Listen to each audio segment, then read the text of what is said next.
Idukki block panchayat പ്രസിഡന്റായി Kerala Congress Joseph വിഭാഗത്തിലെ ഡോളി സുനിലിനെ തെരഞ്ഞെടുത്തു. LDF സ്ഥാനാർത്ഥി ഉഷാ മോഹനെ 5-നെതിരെ 7 വോട്ടുകൾക്ക് പരാജയപ്പെടുത്തിയാണ് ഡോളി സുനിൽ ഇടുക്കി ബ്ലോക്ക് പഞ്ചായത്ത് പ്രസിഡന്റായത്. UDF ധാരണ പ്രകാരം കോൺഗ്രസിലെ ആൻസി തോമസ് രാജിവെച്ചതിനെ തുടർന്നാണ് കേരള കോൺഗ്രസ് ജോസഫ് വിഭാഗത്തിലെ തോപ്രാംകുടി ഡിവിഷനിൽ നിന്ന് ജയിച്ച ഡോളി സുനിൽ ഇടുക്കി ബ്ലോക്ക് പഞ്ചായത്ത് പ്രസിഡന്റായത്.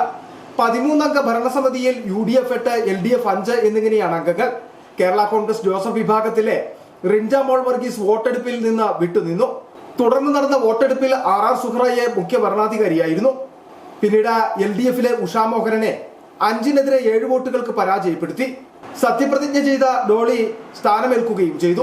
ഡോളി സുനിലിന് ആശംസ അറിയിച്ചുകൊണ്ട് UDF നേതാക്കളായ DCC president CP Mathew, UDF ജില്ലാ ചെയർമാൻ ജോയി വെട്ടിക്കുഴി, UDF ജില്ലാ convener MJ Jacob, Joy Kochukarott, Aneesh George, Thomas Peruman, N Purushothaman, Ancy Thomas എന്നിവർ സംസാരിച്ചു.